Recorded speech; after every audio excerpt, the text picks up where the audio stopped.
मिनश्शैतानिर्रजीम बिस्मिल्लाहिर्रहमानिर्रहीम अल्लाहुम्मा सल्लि अला मुहम्मद व अला आलि मुहम्मद। अस्सलाम वालेकुम वरहमतुल्लाहि वबरकातुहू। आज आपके साथ मैं दरूद पाक के वाक़यात शेयर करूँगी, जिसके अंदर दरूद इब्राहीमी, दरूद खिज़री, सारे दरूद के वाक़यात आपके साथ इंशाल्लाह शेयर करने वाली हूँ, ताकि आपको ज़्यादा से ज़्यादा मोटिवेशन मिले और आप ज़्यादा से ज़्यादा दरूद पाक पढ़ें ताकि ज़िंदगियाँ आसान हो सके। लेकिन इससे पहले मैं एक बात करना चाहूँगी आपसे। दरूद पाक एक ऐसा अमल है जो कबूल होता ही होता है आपका। अल्लाह ताला ने इसके अंदर इतनी बरकत रखी हुई है अल्हम्दुलिल्लाह, क्योंकि जिस ज़ात पर ये पढ़ा जा रहा है सल्लल्लाहु अलैहि वसल्लम पर, वो तमाम जहानों के लिए रहमत लिल आलमीन बन गया है। जिसकी वजह यही है कि जब हम दरूद पढ़ते हैं, कोई भी पढ़ ले, यहाँ पे मेरी बात शायद कुछ लोगों को बुरी भी लगे, लेकिन कोई भी पढ़ ले, चाहे वो मुस्लिम हो नॉन मुस्लिम हो, कोई भी पढ़ लेगा उसका कबूल होगा। इसके साथ साथ अस्तगफार, ये दो ऐसे काम हैं जो अस्तगफार स्पेशली हम लोग करते हैं, ये आपके गुनाहों को मिटाता है। कुरान पाक में अस्तगफार के बारे में है कि जितना जो शख्स अस्तगफार कर रहा होगा उस पर कोई प्रॉब्लम नहीं आएगी, यानी कि उसको अजाब नहीं दिया जाएगा। अल्लाह ताला ने कुरान पाक में साफ कह दिया, ये मैंने नहीं कहा, किसी और ने नहीं कहा, कुरान पाक में कहा। और कुरान में अल्लाह ताला ने फरमाया कि मेरा वादा सच्चा है। तो कुरान में है कि जो अस्तगफार करेगा उस पर किसी किस्म का अजाब नहीं आएगा। और हदीस मुबारक में है कि जो शख्स दरूद पाक पढ़ता है उसके गुनाह भी दूर होते हैं, कफालत भी की जाती है, अल्लाह की रहमत और खुशनुदी हासिल होती है, दुनिया के तमाम कामों में आसानी होती है, कदम कदम पर अल्लाह ताला की मदद शामिल होती है, हाजतें पूरी होती हैं, रसूल अकरम सल्लल्लाहु अलैहि वसल्लम की शफाअत वाजिब हो जाती है, रिज़्क़ की तंगी दूर हो जाती है, मालो असबाब में बरकत पैदा होती है। दरूद पाक कसरत से पढ़ने वालों के गुनाह माफ़ होते हैं, दर्जात बुलंद होते हैं। और मेरे ख्याल से मैंने एक हदीस में सुना था कि एक दर्जे से दूसरे दर्जे का जो फासला है वो शायद 100 सालों का है। और उसके साथ साथ ये कि इसके अलावा आखिरत की ज़िंदगी से मुतल्लिक तमाम मंजिलें आसान हो जाती हैं। दरूद पाक को मामूल से पढ़ने वाला जन्नत में जाएगा। दरूद पाक पढ़ने वाले को ना कब्र की मिट्टी खाएगी ना कीड़े मकोड़े। दरूद पाक जन्नत का रास्ता है। दरूद पाक कसरत से पढ़ने वाला मुस्तजाबुल दावात हो जाता है, यानी इसकी हर दुआ कबूल हो जाती है, ईमान पे खात्मा होगा और दोनों जहानों में कामयाबी मिलेगी। तो यहाँ तो मैंने आपको दरूद पाक के चंद ऐसे फ़ज़ाइल बताए हैं जो बिल्कुल आप समझ लें कि एक बेसिस हैं कि अभी ये चीज़ें आपको मिलना शुरू होंगी, लेकिन जब आप इस जर्नी पे चलेंगे तो ऐसे ऐसे रास्ते खुलेंगे, ऐसे ऐसे अज़कार आपको खुद ब खुद ही मिलते चले जाएंगे कि असल में कुछ लोगों का सवाल ये होता है, अच्छा हम दरूद पढ़ते रहें। हाँ जी, दरूद पढ़ना काफ़ी है, इसमें कोई शक नहीं है। जो शख्स सिर्फ दरूद ही पढ़ा है ना वो काफ़ी है।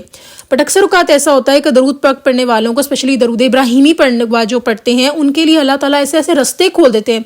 यहाँ मैं किसी दरूद को किसी से कमतर नहीं कह रही और ना मेरी इतनी औकात है, लेकिन एक बात मैं ज़रूर कह दूँ कि दरूद इब्राहीमी सरदार है दरूद का।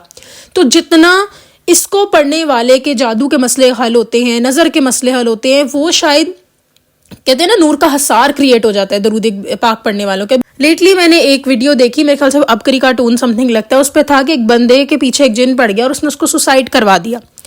तो वहाँ पे उस बंदे की जो लाइफ दिखाई गई उसमें कोई जिक्र अस्कार शामिल नहीं थे। उसके दोस्त ने उसको बहुत कहा कि तुम जिक्र अस्कार कर लो, ये पढ़ लो, ये वजीफ़ा पढ़ लो, वो वजीफ़ा पढ़ लो, बट उसने नहीं पढ़ा। तो एक बात याद रखें, ये जितनी भी चीज़ें हैं ना, ये अल्लाह के हुक्म के बगैर आपके पास नहीं आ सकती हैं। कुरान में अल्लाह ताला ने साफ कह दिया हुआ है कि जो शख्स अल्लाह ताला की याद से मुंह मोड़ लेता है, बिल्कुल दूर हो जाता है, अल्लाह ताला के लिए उसका कोई एफर्ट ही नहीं है और वो हमारे ही लिए बेहतरी होती है, तो उसके ऊपर अल्लाह ताला एक शैतान मुसल्लत कर देते हैं। तो बताने की बात यहाँ ये है कि अगर आप दरूद पाक पढ़े हैं, ये आपके लिए आसानियाँ, कामयाबियाँ, कामरानियाँ करने के लिए बेहतरीन एक सोर्स है। मेरे हिसाब से अगर आपकी परेशानी आपको दरूद तक खींच के ले आई है ना, तो आपकी परेशानी भी उस टाइम के लिए आपके लिए ब्लेसिंग है। कोई भी जिक्र अस्कार की तरफ अगर हम आ जाते हैं अपनी परेशानियों की वजह से, तो वो परेशानी उस टाइम की एक ब्लेसिंग होती है। अक्सर औक़ात हम इसी तरह करते हैं ना कि अपने किसी को समझाने के लिए कोई समझ ही नहीं रहा होता, तो फिर थोड़ी सी उसको प्रॉब्लम आ जाती है, तो फिर वो कहते हो अच्छा मैं अब समझ जाता हूँ या समझ जाती हूँ। तो प्लीज़ दरूद पाक एक ऐसी चीज़ है कि इसमें हर चीज़ का हल मौजूद है। मैं आपको ये भी रिकमेंड करूंगी कि दरूद इब्राहीमी पानी पर, चाय पर, खाने पर, कॉफ़ी पे, कुछ भी आप पी खा रहे हैं, एक दफ़ा पढ़ के फूंक लें और उसके बाद वो खा लें। आप अपने अंदर खुद चेंज फील करेंगे। और अब तो साइंस ने भी प्रूफ करना शुरू कर दिया है कि पानी पे हम जो भी बोल के उसको पी जाते हैं, अक्सर लोग इसको लॉ ऑफ अट्रैक्शन के लिए भी इस्तेमाल करना शुरू हो गए, तो वो हमारी बॉडी का हिस्सा बन जाता है, क्योंकि हमारी बॉडी 70% پانی سے بنی ہے. بے شک قرآن پاک میں اس کو بتایا گیا ہے کہ چکنی مٹی اور گاڑے سے، لیکن جو ہماری باڈی کے اندر جو چیزیں ہیں بیسیکلی جو زیادہ امپیکٹ آتا ہے وہ پانی کے بغیر نہیں آ سکتا. تو پانی از سم تھنگ جو آپ کے ڈائجسٹو سسٹم کو بھی پراپر چلا رہا ہے، جو کہ آپ کی ایک طرح سے پوری گروتھ میں بہت اہم کردار ادا کرے. یہی وجہ ہے کھانے کے بغیر ہم 7 دن بھی رہ لیں گے، لیکن پانی کے بغیر ہم نہیں رہ سکتے 3 دن سے زیادہ. یہ بھی میں زیادہ ٹائم بتا رہی ہوں. اچھا جی، اب چلتے ہیں واقعات کی طرف. ایک صاحب کہتے ہیں ایک دوست روزگار کے ہاتھوں بڑا پریشان تھا. میں نے اس کو روزانہ 313 بار درود شریف پڑھنے کا کہا. کچھ دن بعد وہ صاحب روزگار ہو گئے. ایک اور واقعہ سنتے ہیں. ایک دوست کسی پوشیدہ راز کو معلوم کرنے کے لیے بہت پریشان تھا. میں نے اسے 1100 مرتبہ درود شریف پڑھنے کو بتایا. اس کو 1 ہفتے میں راز معلوم ہو گیا. اس کے علاوہ جس کسی کو بھی مسئلہ ہوتا ہے میں درود شریف پڑھنے کہتا ہوں اور اس کی برکت سے مسائل حل ہو جاتے ہیں. یہاں پہ انہوں نے درود نور بتایا. اچھا، یہاں میں آپ کو بتاؤں، کچھ لوگ ہوتے ہیں جن کو تعداد بتانا بڑا ایک مسٹ ہو جاتا ہے، اس لیے کیونکہ وہ لوگ ہوتا ہے نا، کچھ لوگ کہتے ہیں نہیں ہمیں فکس بتا دو، ہمارا مائنڈ ایسے ہی چلتا ہے. تو پھر آپ انہیں فکس تعداد بتا دیتے ہو، لیکن درود ابراہیمی کی آپ تعداد فکس کر لو. بٹ کوئی بھی اور درود آپ جب پڑھیں، ایک تو اس کا حصار باندھیں اول آخر 11 مرتبہ درود ابراہیمی کا. دوسرا یہ کہ کوشش کریں کہ اس کو فکس تعداد میں نہ پڑھیں، اس سے زیادہ پڑھ لیں. جیسے اگر آپ چاہتے ہیں نہیں میں 313 تو پڑھوں، تو آپ 313 ایک دن پڑھ لیا، ایک دن 314 پڑھ لیا، ایک دن 315 پڑھ لیا. اس طریقے سے آپ اس چیز کو کر سکتے ہیں. ٹھیک ہے، تو بتانے کی بات یہ ہے کہ جتنا زیادہ درود پڑھتے جائیں گے اللہ رب العزت آپ کے لیے آسانی کرتے جائیں گے. ایک اور ہم واقعہ یہاں اکثر شیئر کرتی ہوں. ایک صاحب کہتے ہیں مجھے بچپن سے بہت سخت بخار ہوتا تھا جو ختم ہونے کا نام ہی نہیں لیتا تھا. 2003 میں ایک اسلامی لیکچرر کہنے پر درود شریف پڑھنے کی نیت کیا. میں روزانہ درود پڑھ کر اپنے پیاروں کو اور نبی کریم صلی اللہ علیہ وسلم کو ہدیہ کر دیتا ہوں، تحفتاً بھیج دیتا ہوں. پھر میری ایسی عادت بن گئی رات سونے سے پہلے درود شریف پڑھ کر ہدیہ کر کے سوتا ہوں، ورنہ اس کے بغیر نیند نہیں آتی. 2003 سے 2013 تک 10 سال ہو گئے ہیں. ایک رات کا بھی ناغہ نہیں ہوا. ان 10 سالوں میں کبھی مجھے بخار نہیں ہوا، ہلکی سی بھی طبیعت خراب نہیں ہوئی. یہاں سے ہمیں پتہ لگتا ہے کہ درود جو ہے وہ ہر بیماری کی شفا بھی ہے. درود شریف پڑھنے والے کا غصہ بھی دور ہو جاتا ہے. اگر کبھی آپ کو غصہ آئے نا تو آپ کیا کریں، درود ابراہیمی پڑھنا شروع کر دیں تیز. میں نے پہلے بھی بتایا تھا کہ اگر کوئی پریشانی ہو، بے چینی ہو تو درود پاک پڑھنا شروع کر دیں. درود ابراہیمی کو تیز پڑھنا شروع کر دیں. تیز اس لیے کیونکہ اس ٹائم انسان کو بہت تھاٹس آ رہی ہوتی ہے، تو اونچا بھی اگر آپ کو پڑھنے کی ضرورت پیش آئے تو آپ پڑھیں، لیکن تیز اس لیے کیونکہ وہ تھاٹس ایک طرف سے ہمیں پڑھ رہی ہوتی ہیں.